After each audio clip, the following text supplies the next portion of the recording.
अस्सलाम वालेकुम। कैसे हैं आप सभी लोग। तो आज मैं आपको सबसे पहले तो ईद मुबारक हो आप सभी को। तो आज मैं आपको बताऊंगी कि जो मशीन में सिलाई परफेक्ट अच्छी आए, सिलाई करने से पहले किस किस बातों का ध्यान रखें कि आपकी मशीन आपकी सिलाई को सही लाए और आपकी स्टिचिंग सही आए स्टिचेस। और दूसरे मैं ये बताऊंगी कि किस वजह से अपनी स्टिच ख़राब आ सकती है या क्या क्या प्रॉब्लम नॉर्मल हो सकती है जो कि अपन घर में ठीक कर सकते हैं। चलिए तो स्टार्ट करते हैं। सबसे पहले तो मैं आपको थ्रेड बता देती हूँ कि थ्रेड को सही ढंग से डालेंगे तभी आपकी स्टिचिंग जो फर्स्ट स्टेप होता है वो देख लीजिए। तो इस तरह से मैं थ्रेड डाल रही हूँ। यहाँ पे आप देख रहे होंगे दो बीच में एक प्लेट है और दो साइड है। तो आप राइट साइड पे अपना थ्रेड लेके आइए और डालिए, राइट साइड से डालिए। और यहाँ पे भी एक छोटा सा तार का टुकड़ा होता है हल्का सा, उसके भी ऊपर से बाहर की साइड से थ्रेड को लीजिए। और ये थ्रेड को हैंग करने के लिए हैंगर होता है, इसमें उसको पहले आप ऊपर ले आइए। ऊपर लाने के बाद इसमें अपने थ्रेड को हैंग कर दीजिए सही तरीके से। तो ये चीज़ ज़रूर ध्यान रखें क्योंकि यहाँ में एक भी स्टेप पे आपका सही फिट नहीं होगा तो आपका धागा या तो टूटेगा या फिर बहुत लूज़ हो जाएगा। तो इन सभी स्टेप को पूरा करें। इसके बाद ये दो लूप बने, एक पहला लूप और ये एक दूसरा लूप, इसमें भी आप डाल दीजिए और इससे थ्रेड सही खिंचाव रहता है। उसके बाद आप निडल में अपने थ्रेड को डाल दीजिए। और ये ऑरेंज कलर का धागा मैंने ऊपर के लिए लिया है, नीचे के लिए मैं रेड कलर का धागा ले रही हूँ। देखिए ये काफ़ी टाइट और अच्छे से बॉबिन फिल करिए, इसको लूज़ ना रहे बॉबिन। और उसके बाद इन बॉबिन केस में डाल दीजिए। और यहाँ पे देखिए एक छोटा सा कट दिख रहा होगा, इस कट से लेते हुए यहाँ पर लाइए और इस ब्लेड से इस तरह से इसको फंसा दीजिए। और ये देखिए ये इस तरह से हैंग होना चाहिए आपका थ्रेड। देखिए इस तरह से हैंग हो रहा है आपका बॉबिन केस और नीचे की तरफ नहीं जा रहा है धागा खींचकर, इस धागे से खींच के, तो इसका मतलब ये सही है। दूसरी चीज़ ध्यान रखने की जो सबसे ज़रूरी होती है, अपन ऊपर से तो सब कुछ सही कर लेते हैं लेकिन नीचे की तरफ ध्यान नहीं देते हैं। ये देखिए ये एक रिंग होता है फ्रेम जिसमें अपन अपना बॉबिन फंसाते हैं, ये देखो इसी तरह से फिट होना चाहिए।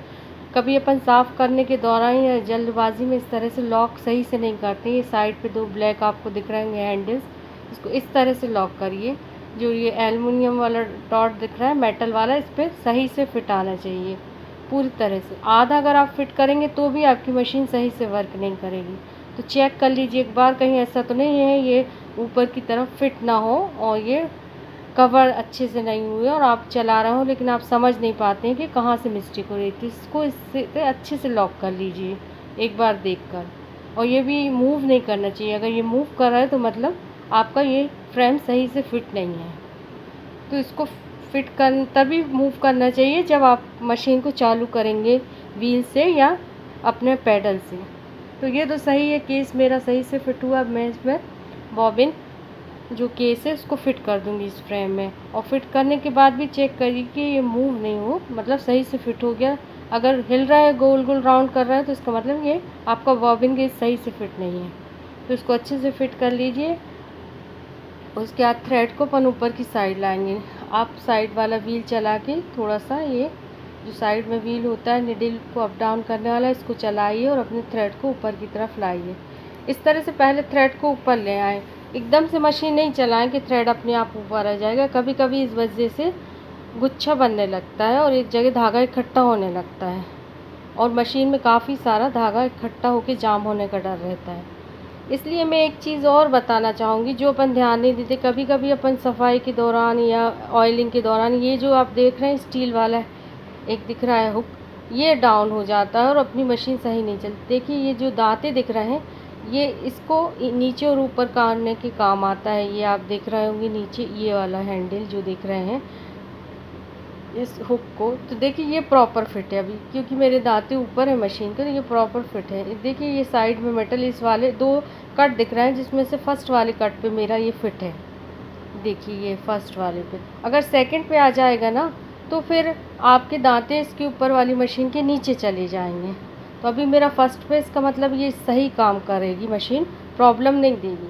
लेकिन अगर ये किसी वजह से सेकंड पे अपन कर देते हैं ये तो भी मुश्किल हो। अभी दांते देखिए ऊपर हैं क्योंकि मेरा फर्स्ट पे कट पे है। अब मैं इसको आपको नीचे सेकंड वाले कट पे ला के दिखाती हूँ। थोड़ा सा आप इसको पुश करिए पुश करके ऐसे नीचे ले जाइए और नीचे ले जाके साइड में सरका दीजिए और फिर ऊपर की तरफ हल्का सा दबा दीजिए। दबाएंगे हल्का सा इसको तो ये सेकंड वाले कट पे जाके वो मेटल वाला पार्ट फिट हो जाएगा, छोटा सा कट। देखिए ये फिट हो गया मेटल। अब सेकंड पे चला गया है वो। आप सेकंड पे जाने से देखिए ये दांते अब नहीं दिख रहे हैं इसके ऊपर की तरफ, ये अंदर की तरफ चले गए। ये एम्ब्रॉयडरी वगैरह में यूज़ होने के लिए करते हैं कुछ नया फंक्शन, लेकिन सिंपल सिलाई के लिए दांते होना बहुत ज़रूरी होता है, तो मशीन आपकी नहीं सही चलेगी। देखिए मैं आपको चला के दिखा रही हूँ और ये क्या प्रॉब्लम देगी। कभी कभी धोखे से अपन से पीछे की तरफ सरक जाता है वो स्टील वाला हैंडल और अपन को सही से समझ में नहीं आता हुक। देखिए मैं चला रही हूँ, अब देखिए ये मशीन चलेगी ही नहीं, आपको काफ़ी गुच्छे स्टार्टिंग में ही बनाने लगेगी। ये देखिए ये इस तरह से गुच्छे बनाने लगी हैं। तो ये चीज़ भी आप एक बार नीचे वाले हिस्से में ये दो चीज़ें चेक करना बहुत ज़रूरी होती हैं कि आपका एक सही से आपका फ्रेम लॉक हो, बॉबिन केस वाला, और दूसरा वो दांते वाला भी फिट सही से हो। अब दांते अंदर चले गए, इसको ऊपर लाना होगा अपन को, क्योंकि मशीन सही नहीं चल रही। तो मैं फिर वापस लाऊंगी इसको, हल्का सा पुश करके नीचे लाऊंगी और सामने की तरफ इसको खींच के ले आऊँगी सरका के, और फर्स्ट वाला जो कट है उसमें उस मेटल के हुक को फंसा दूँगी। ये फंस गया। अब फंस तो गया है ये, लेकिन अब आप ऊपर एक बार देखेंगे तो मैं आपको एक चीज़ दिखाती हूँ। ऊपर की तरफ जाइए, देखिए अभी भी इसके दांते आप बाहर नहीं आए हैं। तो इसको बाहर लाने के लिए आप एक बार अपने फुट को नीचे की तरफ फुट प्रेशर डाउन कीजिए, उसके बाद निडल को अप एंड डाउन थोड़ा सा चलाइए तो अपने आप ये बाहर आ जाएंगे। निडल को अप एंड डाउन करेंगे तो अब उसके बाद जब आप सिलाई चलाएंगे तो परफेक्ट सिलाई चलेगी और कोई प्रॉब्लम नहीं देगी। तो ये दो पॉइंट आपको अच्छी सिलाई में नीचे से ध्यान रखना चाहिए अगर आपकी सिलाई ख़राब आ रही है तो।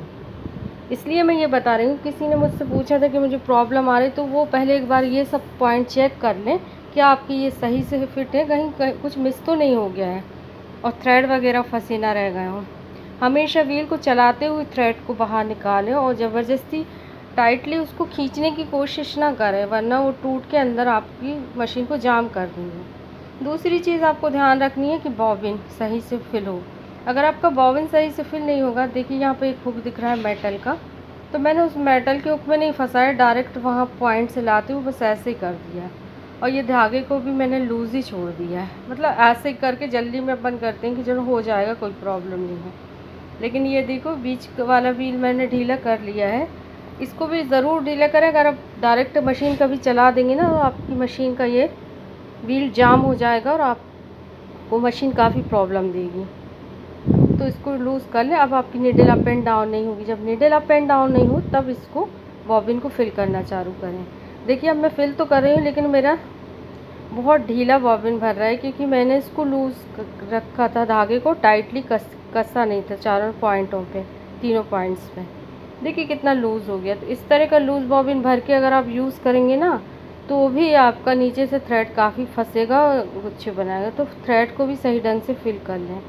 ये छोटी छोटी सी बातें हैं, हालांकि सभी जानते हैं, लेकिन एक बार बता देना सही रहता है।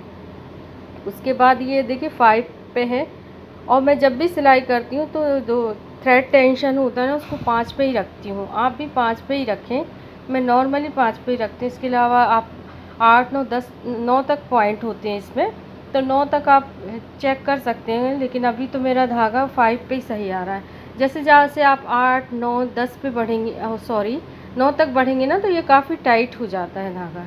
तो अभी मैं थ्रेड टेंशन को 5 पे ही रखूँगी और ये 5 पे ही सही काम करता है।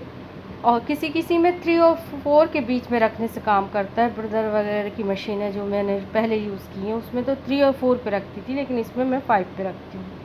इस व्हील को हल्का सा चला लेंगे और थ्रेड को मैं 5 पे ही रखूँगी और अब मैं इसको चला रही हूँ। तो देखिए ये सिंपल सिलाई मैं पहले बता रही हूँ जो मेरी मशीन परफेक्ट ढंग से फिट है, और मैं सादी सिलाई बता रही हूँ। पहले मैं सही ढंग से सिलाई बताऊँगी कि इस तरह से सही ढंग से आएगी। ये सब चीज़ें ध्यान रख के जब आप चलाएँगे तो देखिए मेरी सिलाई बिल्कुल सही आई है और एक सी आई, ना खिंचाव है इसमें, ना कोई प्रॉब्लम आ रही है और नहीं कहीं से कपड़ा खिंच रहा है, ये परफेक्ट है। तो इस तरह से आप रखेंगे सेटिंग जैसे मैंने रखी है। 3 ये 3 पे मैंने इसका लेंथ वाला विर्द रखा के टाँका लिया है इसका स्टिच वाला, और इस पे सही टाँका आता है। कभी अपन को रिमूव करना हो, निकालना है, उधेड़ना है तो वो इजी पड़ता है। अगर आप 3 और 4 के बीच में भी रख सकते हैं लेंथ। अब मैं आपको 9 पे रख के बता देती हूँ डायरेक्ट, जो लास्ट इसका पॉइंट है थ्रेड टेंशन का, तो ये 9 पे रखा है। अब 9 पे आप देखिए क्या प्रॉब्लम रही, काफ़ी टाइट हो गया है ऑरेंज कलर वाला धागा ऊपर से, और नीचे वाला बॉबिन का सही है। तो देखिए ये थोड़ी सी खिंचाव लेके आ रही है, आप देख रहे हो हल्का सा शिकन लेके कपड़ा आ रहा है। पहले वाली तो सही है लेकिन दूसरी वाली में खिंचाव आ रहा है। तो ये ऊपर का थ्रेड काफ़ी टाइट हो गया, इस वजह से हो रहा है। मैं आपको एक पतले कपड़े में बता देती हूँ। ये पतला कपड़ा है, काफ़ी पतला है। देखिए मैंने डबल करके रखा है। चलिए मैं आपको सिंगल में ही बताती हूँ कि कितना बुरा रिज़ल्ट आएगा अगर आप ज़्यादा थ्रेड टाइट रखेंगे। बहुत ख़राब रिज़ल्ट आएगा अगर टाइट रहता है ऊपर का धागा और नीचे का नॉर्मल है। तो मैंने 9 पे रख के बनाया इस पतले कपड़े पे, तो देखिए कितना ख़राब आया है और खिंचाव भी है कपड़े में। तो यही फ़र्क मैं बताना चाह रही थी कि पतले कपड़े पे अगर आप ज़्यादा ऊपर का थ्रेड टाइट हो जाएगा तो इस तरह से खिंचाव महसूस होगा कपड़े में, और टूटेगा भी धागा। ये अभी 9 पे ही है, इसको मैं 9 पे ही रहने दूँगी। ऊपर का थ्रेड टेंशन भी है और नीचे वाला मैं बॉबिन केस निकालूँगी। यहाँ पे आप देख रहे होंगे कि एक छोटा सा पैच है, तो ये पैच कभी कभी लूज़ हो जाता है काफ़ी दिनों में, या फिर अपन किसी पर्पज़ से ही भी लूज़ कर लेते हैं मोटा थ्रेड वगैरह डालने के लिए। अभी तो मेरा सही था, थ्रेड आ रहा था, लेकिन अभी मैं आपको इसको लूज़ करके दिखाती हूँ। अगर ये ब्लेड लूज़ हो जाता है तो देखिए धागा इस तरह से लूज़ आएगा आपका बॉबिन का। तो इसको भी टाइट रखिए, नॉर्मल जितने आपका ऊपर का थ्रेड है उतना बैलेंस बना के। तो इस तरह से मैंने इसको लूज़ करके फंसाया है बॉबिन फिर से। तो देखिए ये रेड कलर का थ्रेड कितना लूज़ आ रहा है, नीचे वाला बॉबिन वाला, और ऊपर का ऑरेंज टाइट है क्योंकि वो भी मैंने 9 पे ही थ्रेड टेंशन व्हील करके रखा है, और बॉबिन का बहुत लूज़ है। तो ये अभी ऊपर वाला 9 पे ही है। अब देखते हैं इसकी सिलाई कैसी आती है। तो इसकी स्टिचिंग भी आप देखेंगे तो इसका नीचे वाला थ्रेड लूज़ होने से ऊपर की लाइन काफ़ी ख़राब आई है, ये ऑरेंज कलर वाली, और ये रेड वाले धागे के ये इस तरह से लूप्स बन गए हैं, दानेदार लाइन आई है। पीछे से तो सही दिख रही है लेकिन ऊपर की ये लाइन काफ़ी ख़राब आई है। तो जब नीचे का बॉबिन का धागा लूज़ होता है तो ऊपर की सिलाई इस तरह से दानेदार और लूप वाली आ जाती है, जो कि इस बात की निशानी है कि आपके बॉबिन में या नीचे के सिस्टम में ख़राबी है, क्योंकि नीचे का धागा सही नहीं आ रहा है रेड कलर का। अब ये 5th पे करके देखते हैं कि 5th पे अगर थोड़ा अपन थ्रेड टेंशन लूज़ करते हैं तो क्या रिज़ल्ट आता है नीचे के धागे। तो देखिए 5th पे भी अभी इतना नहीं आ रहा, थोड़ा सा तो टाइटनेस है ऊपर का लूज़ करने से, लेकिन उतना नहीं है। तो नीचे का धागा तो देखने में सही लग रहा है लेकिन ऊपर की ऑरेंज वाली लाइन सही नहीं है। इसका मतलब अपन को ये रेड वाले बॉबिन के धागे को टाइट करना है। तो इसको इस व्हील को जो पैच है ना, मैंने इसको पैच कस से फिर कस दिया है। देखिए अब इस तरह से ये बॉबिन झूल गया है और नीचे नहीं हो रहा है, धागा नहीं खींच रहा है। इसका मतलब अब सही फिट हो गया। अब मैं इसको फिर से दोबारा फिट कर दूँगी। तो फिर से लॉक कर दिया, इसको बॉबिन को लगा दिया। अब मेरा बॉबिन का थ्रेड सही हो चुका है। तो नीचे वाले थ्रेड को मैंने सही कर दिया, बॉबिन को फिक्स कर दिया है, और अब मैं बॉबिन केस को, अब देखिए नीचे का थ्रेड सही हो गया। अब इस तरह से ये लाइंस नहीं आएंगी जैसे पहले आ रही थी ऊपर की दानेदार, क्योंकि मैंने नीचे के थ्रेड को सही कर दिया है। तो अब ऊपर की लाइन सही आएगी ऑरेंज धागे से जो बनाई है अपन। लेकिन देखिए ऑरेंज वाला धागा तो अभी